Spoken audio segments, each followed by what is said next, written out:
Welcome to the Retention Nation podcast, the show for e-commerce brands looking to turn one-time and sometime buyers into lifetime and forever customers. Hosted by Isaac Hyman, an ex-VP of Retention and featured speaker, author, masterclass creator, and founder of High Flyer Digital, each episode features successful brands, apps, and experts who are sharing cutting-edge, innovative, and proven email SMS retention insights that help them grow their business to the next level profitably. Our mission is to give you the retention strategies you need to unlock profitable, predictable, and scalable revenue from every customer on your list. Let's get started.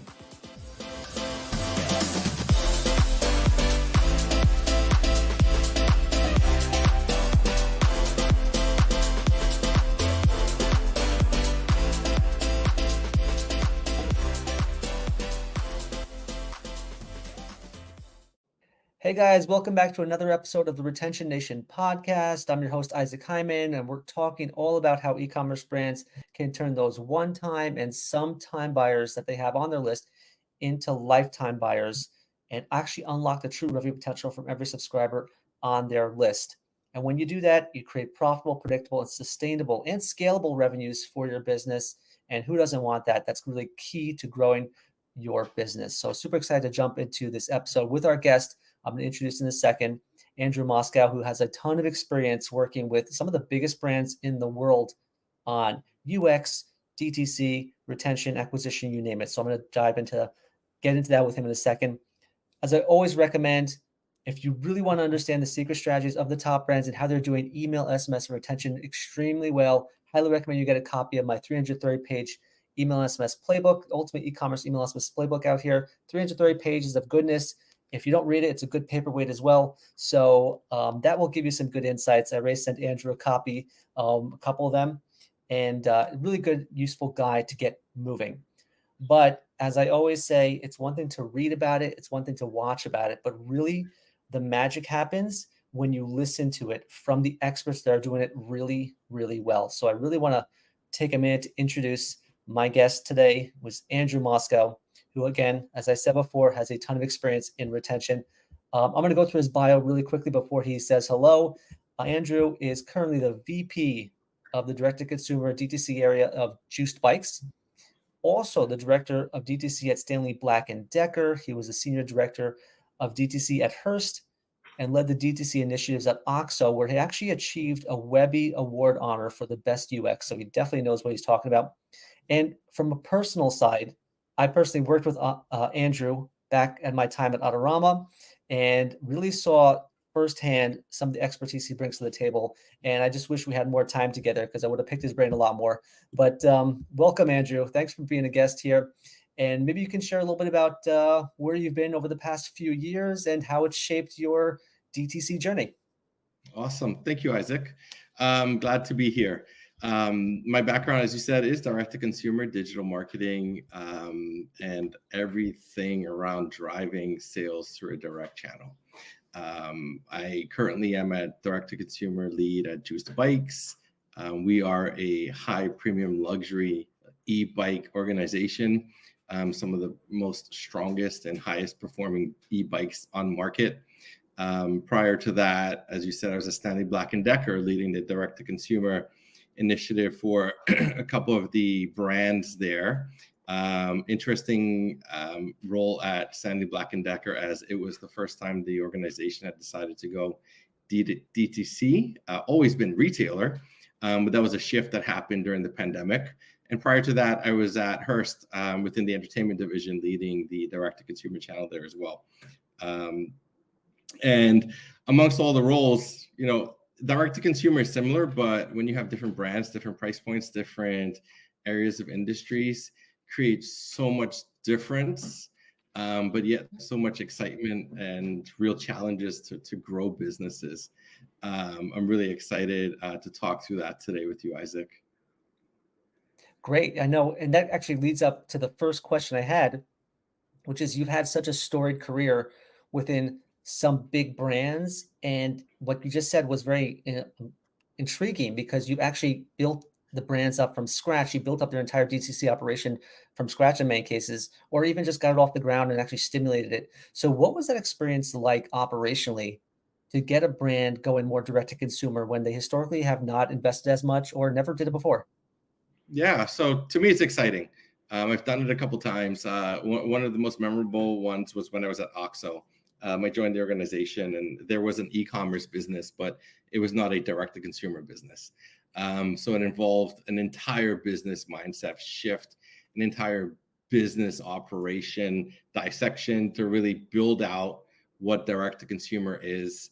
And this was pre-COVID, so this is when we had to be extremely cautious of retailers.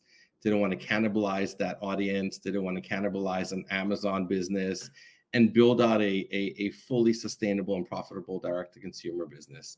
I enjoy it because it allows me to essentially put the foundation in place, build upon that, establish what tech stacks we're using, what platforms we may be going with, identifying everything from our pricing strategies to our promotional strategies to what is our catalog strategy. How are we differentiating DTC online from any other channel? How are we creating, retention? How are we retaining our audience? How are we going after new customers that may be aware of the brand, may not have been aware of brand, and really putting all those strategies together and having it click. And once it clicks, you have this well-oiled machine that is now fully functional. And this is where you really have to drive that business. But I love it. I find it exciting. Others steer way clear of, establishing or building DTC from the ground up. They'd love to come in when it's already functional and running. I love that challenge of putting that together and making it successful.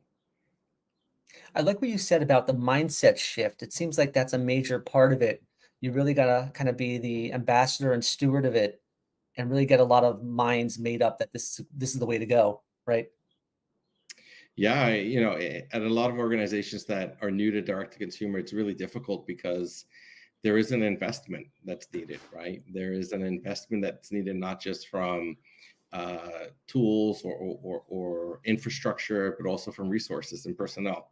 And that mindset shift comes from a business perspective, and being able to properly show on paper what is our investment and what is that return going to look like.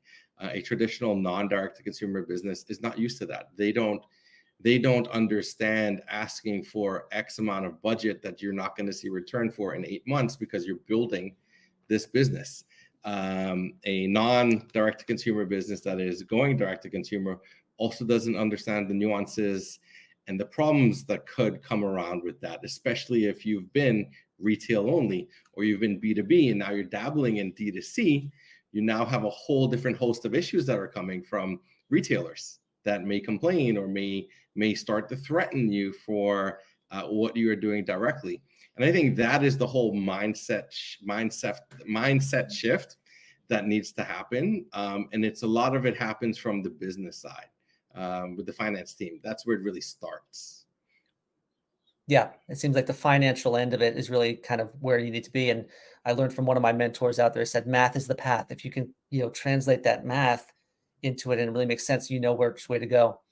It's also interesting you said the competition between retailers. I know at Autorama, and you could probably maybe share a story on that or share your background on it. When it came to retention, I always had to figure out ways to get a Canon buyer or a Sony shooter or a creator who was loyal to a certain brand to become more loyal to Autorama, right? To become loyal to the retailer. How do you navigate that with like a Juice Bikes or an Oxo or anyone else that sells in other places? How do you get them to be loyal to the brand and not just the retailer? Is there a secret out there? Yeah, I don't know if it's a secret. I think it's really establishing and creating multiple real journeys in place that sell or tell the consumer, and they're buying into the brand first. We want them to believe in the brand. We want them to be someone that trusts in the brand. We want them to realize that the brand is the authority for this product. You can buy it from a retailer. You can buy a product from Target or Costco or any retailer, and you are essentially buying from that retailer. You're buying a brand from that retailer. But purchasing from the actual brand and being able to translate that we are the brand authority because we are the brand. We actually do care about our customers because they are our brand loyalists. And a lot of the acquisition campaigns and a lot of the retention campaigns from the brand side really start with building that brand trust and building upon the brand loyalty we have, and then engaging in a conversion journey after that. Whereas a lot of retailers really engage with conversion first, best price, coupon, etc. On the brand side, we have a lot less promotion. We're a lot less promotional heavy, and consumers that purchase from, at least in my experience of the brands I've been at, are buying at full price. They don't care to use their 20% off coupon. They don't care to wait an extra day to get shipping, because we'll never compete against Amazon, for example, in next day shipping. And I think that's really how we are retaining and acquiring consumers, is we're building upon what the brand authority is, why a consumer should purchase from the brand, and what makes us different.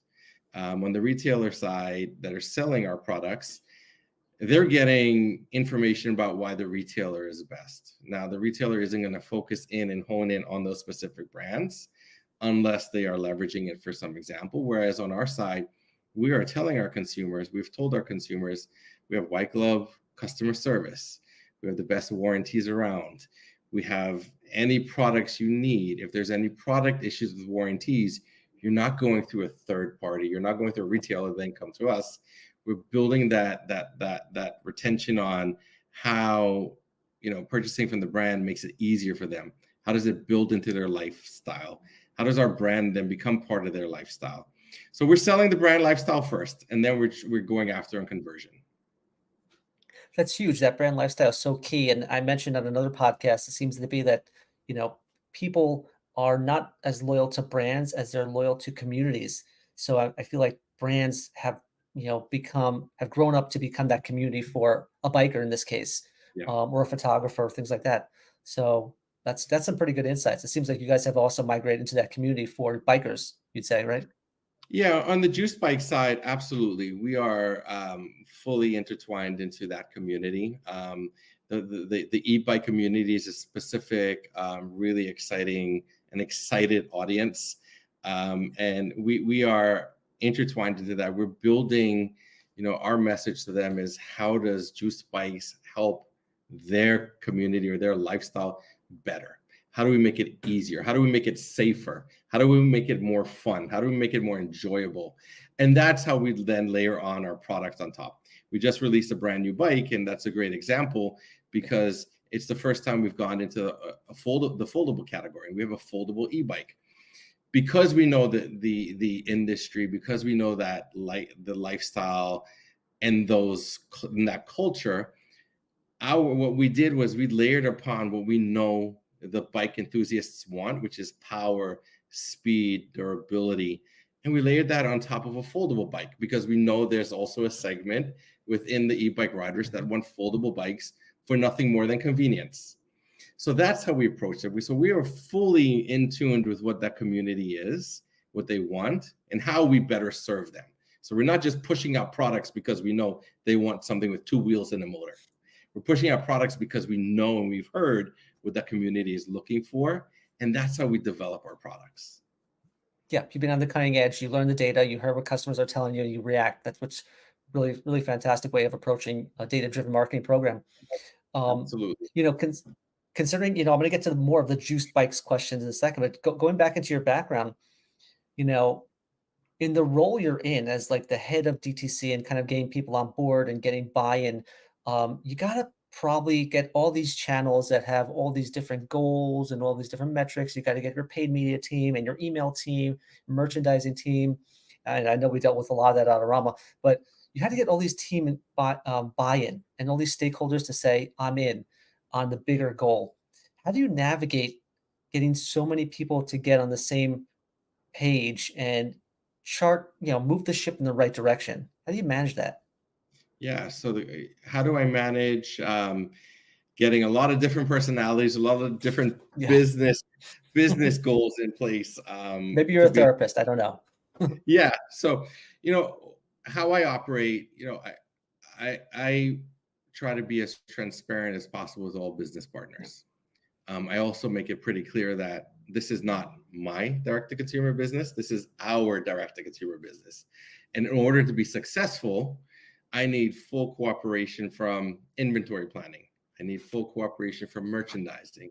I need to ensure that everyone is on the same page with what our digital marketing strategies are, on the same page with what we're doing with email, on the same page with how we were communicating to customers in on-site, digital, any paid media, email, off-site channels, and ensuring that we as a whole believe in what we're doing.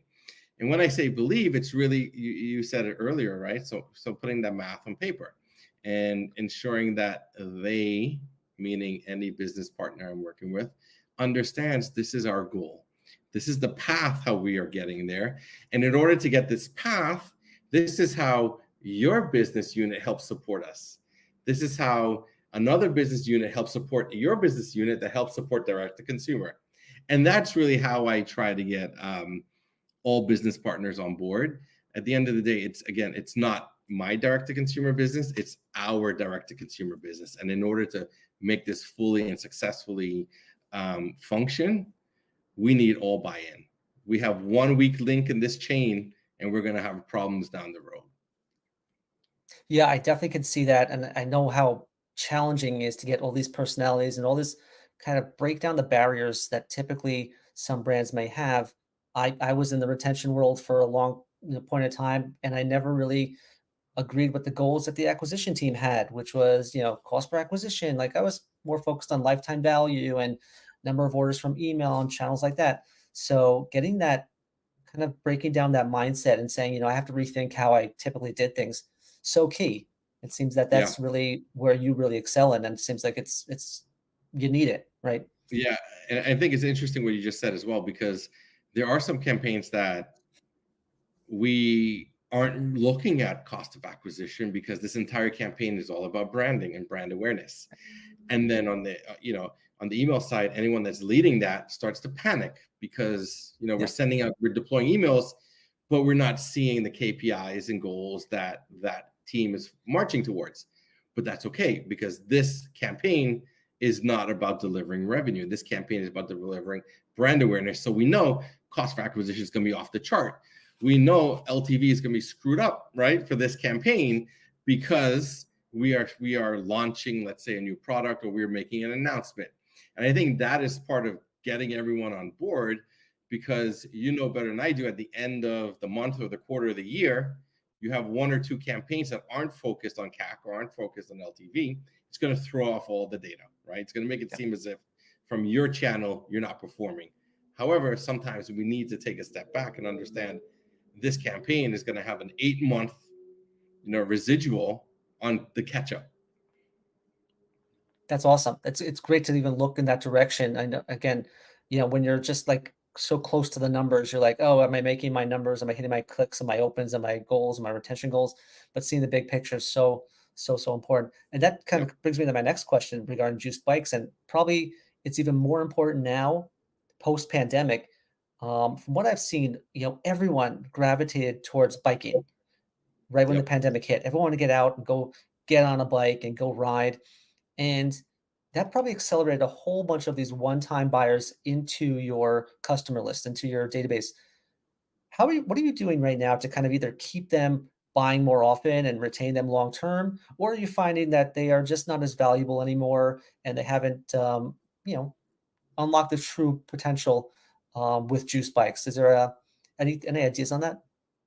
Yeah, so there is a segment of the audience or customer base that will never become a repeat customer, and it's exactly what you just said, right? During the pandemic, there was so much unknown, where everyone was buying an e-bike because, one, they were bored sitting at home. Two, you couldn't get a traditional bicycle anywhere, right? And then three, because of that unknown, I may have to start commuting to an office. I'm not going to take public transportation. I'm not going to sit in the bus with everyone coughing. I'm not going to sit in the train with everyone coughing, right? And coming out of the pandemic, there is a segment of that audience that we know will never convert again.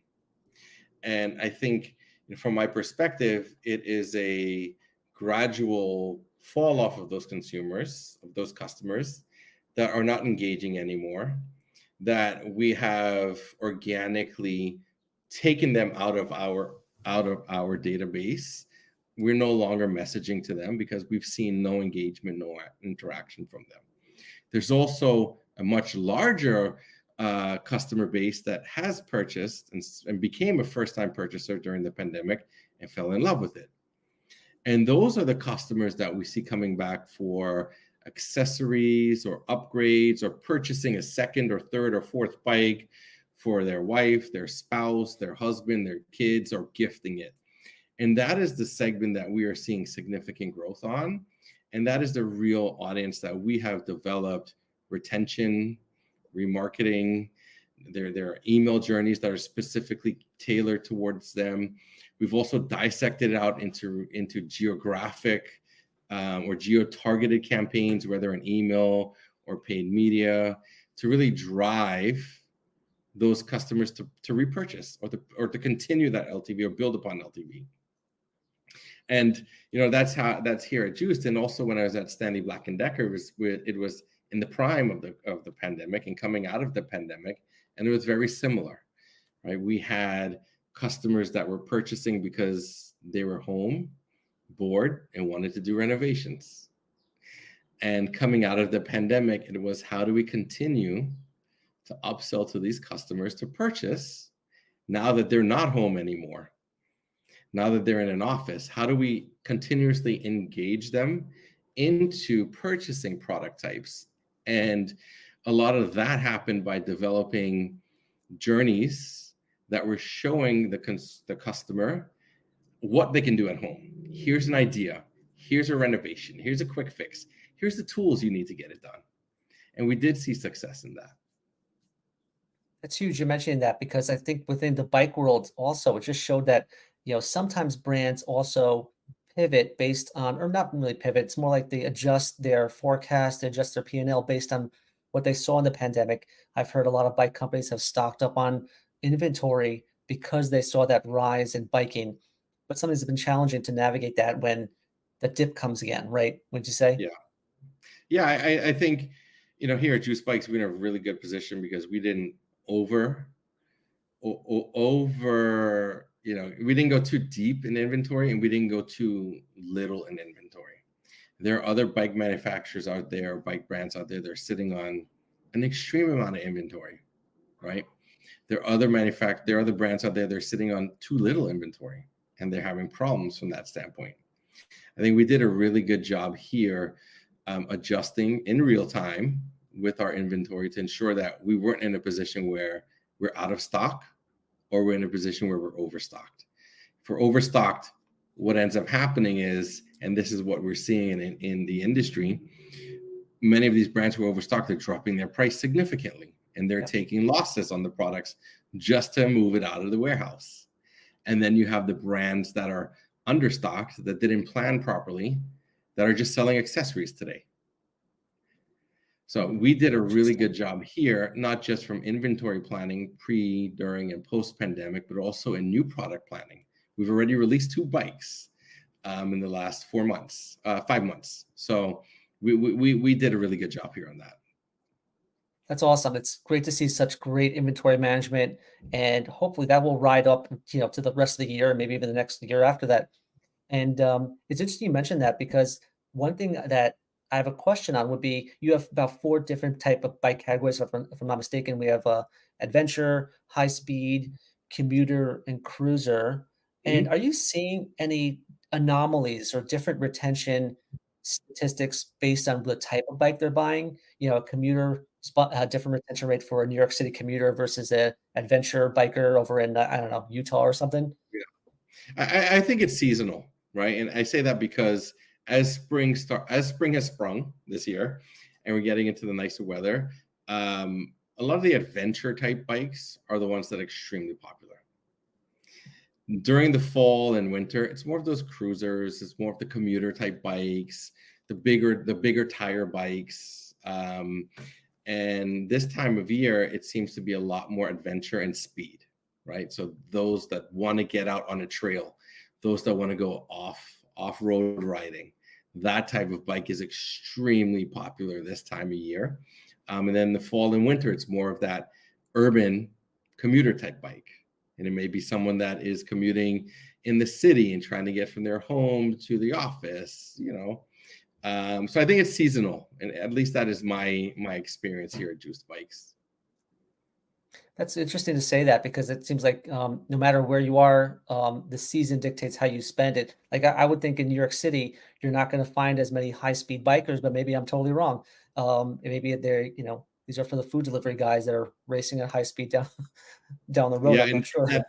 and that is a segment of our audience, right? A segment of our Yeah. audience is last mile deliveries, whether it's food or packages. And we have bikes that do satisfy that need.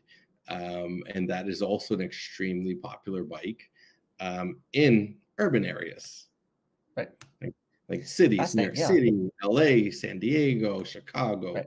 those type cities that have high last mile delivery on bicycle. Wow, fascinating. So, I mean, Yeah. we talked about some of the good news and what you're doing really well. You guys have done some really great things on your inventory management, your P&L, and everything like that. Now, but there's also some bad news out there, right? We hear things about e-bike fires and batteries, causing fires, if I'm not mistaken. And maybe it's just isolated situations, but how do you deal with like global bad news that may affect that retention and may affect how you keep customers loyal to your brand? Hopefully it doesn't happen to you guys, but like, how do you manage that, that crisis? I think we are self protected from that because our batteries and bikes are UL certified. So we that is part of our communication, right? If anybody has any doubt against it, we are certified. We are UL certified. Some of our batteries have a built-in function where if you've left it plugged in for an extended period of time, it's going to turn off and stop charging. So we have built in some safety and security features in our product, ensure that, recently, I think here in New York City, recently they just arrested a bike shop owner because he had batteries that were not certified, batteries that can self-implode and catch fire.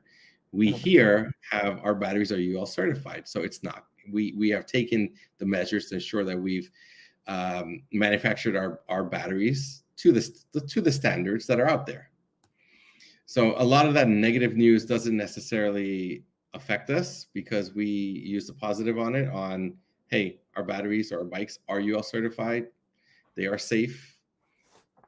Anything, and it also creates a talking point for us to caution out any potential or unsure customers who are looking to purchase a bike just based on price point. You can go buy a $600 bike. It may or may not work, and it may or may not self-implode and catch on fire. Right. So there's that. Yeah. There's that.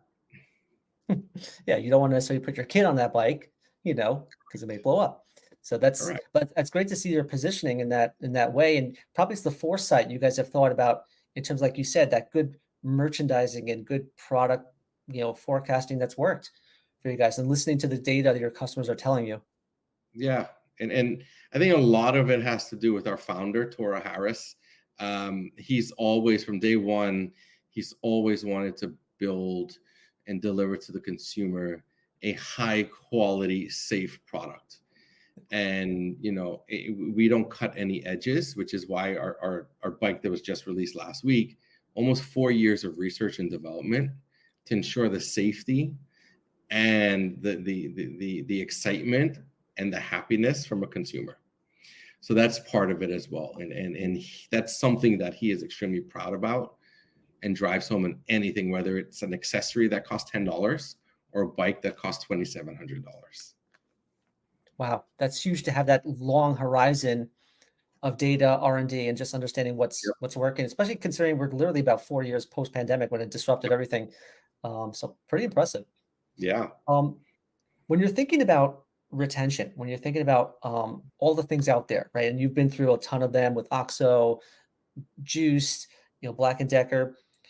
There's so many different things when it comes to retention, like email, SMS, direct mail, coupons, loyalty, you name it. What is something you think that maybe you want to put on your retention roadmap this year? Something you were dying to try out? I'll give an example. One of our past podcast guests had mentioned that they're trying out direct mail for a change, and that was the buzz 8 years ago or whatever it is, and they're trying it again. Is there anything on your retention roadmap that you guys are saying, you know what, we should give this a go? Or maybe something that was like, you know what, let's sunset it from now on? Yeah, it's very interesting you said that. And I think direct mail is becoming a buzz again, which is funny. I've had some conversations and I've done some research on how do we begin to integrate direct mail as part of a retention or conversion journey. Right. And I'm not thinking of, hey, let's send out 2 million mailers, QR codes, and see what happens. I'm thinking more specific as far as, hey, maybe we had an abandoned cart and we know we know that specific product, and we know that product has a 6-week life cycle from research to purchase. Then maybe in our retention or our upsell or our abandonment journey, we build in a postcard or we build in a flyer that's sent out to the customer's home address. So I would say one item is perhaps direct mail, right? As long as it makes sense. I think the other aspect to it also is voice activation, because when you're riding a bike, you're using both hands, and at times of riding a bike, a consumer may then think, hey, I need to get XYZ, or hey, I should probably purchase this new helmet, or I should probably purchase this upgraded control so my bike can go from 20 miles an hour to 28 miles an hour. And I think that's where voice activation really helps, because we've never done it here. But if somebody's on the bike, everybody has a smartwatch, or 7 out of 10 people have a smartwatch, right? If we can engage in voice activation and have someone purchase or place an order through voice, through search, I think that is huge for us. So I think those are the two areas or channels that I'd like to dip my toe in this year and see how it performs. Those are great aspirations, and that's amazing to see you're diving into these new, not just a traditional channel that maybe people have either forgotten and really want to dust off, but also this new cool channel of voice activation. And it Yeah. reminds me of someone one of my friends who actually was a biker, and they were stuck on up a mountain, got a flat tire, right? Imagine you had some voice activation elements that say like, you know what, it's not going to help me now, but Yeah. future state, buy a tire pump that I could take with me or whatever it may be. So a Yeah. I lot of mean, good applications there. yeah, a couple. I used to ride non-powered bikes myself, and a couple years ago, I took a fall and I broke some bones. And I think the only thing I had at that time was my watch, right? Voice activation on my watch to really Wow. call for help or get anything I needed. And that's really where years ago I had this idea: how do we integrate this into selling products? As bad as it sounds, right? How do we integrate into selling products? And that's where it sparked to your comment just now. And it's now, I think, here at Juice Bikes, it really creates a good opportunity to try some of that. Right. Yeah, definitely born out of necessity. Really huge. Good call out there. The last piece I'll say about the direct mail piece is, I think the reason why a lot of brands or DTC businesses are looking at it is because organically over the last couple of years, we get so much less mail in our mailbox that there's a lot more attention placed on what comes in the mail. So I hope it doesn't turn into the place where everyone starts sending again direct mail, and then mailboxes get overloaded in junk. Right. Gets expensive too. So you kind of know that if you're doing it, you got to do it well. And I love your idea about the cart abandoned mailers. I think that would definitely move the needle pretty well. Yeah, So absolutely. we're about out of time. Thanks for giving me a few extra minutes here. But one last thing in terms of like, where can people learn about Juiced Bikes, or where do you recommend they go, or if they want to learn more about the brand or yourself? Yeah, juicebikes.com. Check us out. That's Learn it. as much as you want about our brand. Purchase as many bikes as you want. And you can find me on LinkedIn, Andrew Mosko. Perfect. Any final retention tips or insights you would give to a brand that's looking to kind of level up to the next level right now? Yeah, I would say be patient. I think a lot of times we go into retention activation campaigns and we want to see results immediately. I think patience is the key to this, because you are launching or kicking off a campaign and you're not going to see the results you want in an hour, 2 hours, maybe even 2 weeks.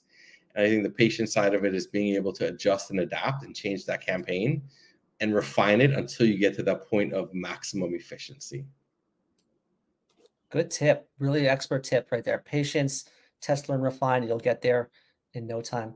Well, Yep. thanks, Andrew, for joining us. This has been really great having you on this episode and teaching us all about what you're doing really well at Juiced Bikes and all the other brands you've been at. Awesome. Thank you, Isaac. Appreciate it.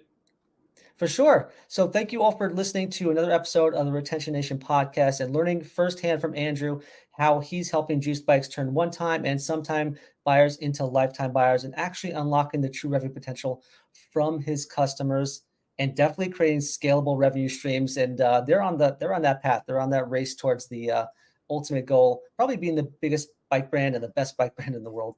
So thank you for joining this episode, and I will see you on the next one. Thanks for listening to the Retention Nation podcast. If you enjoyed this episode, please be sure to subscribe and join our Retention Nation Facebook group. If you want to put this week's retention strategy into action within minutes, all done for you by our expert email, SMS, and retention team, you can go to highflyerdigital.com/book for a free 15-minute chat with myself and my team. It's time to turn those one-time and sometime buyers on your list into lifetime buyers and unlock the revenue you deserve. Your brand is worth it, and your customers will thank you for it. Until next week, I'm Isaac Hyman, wishing you a successful and profitable week.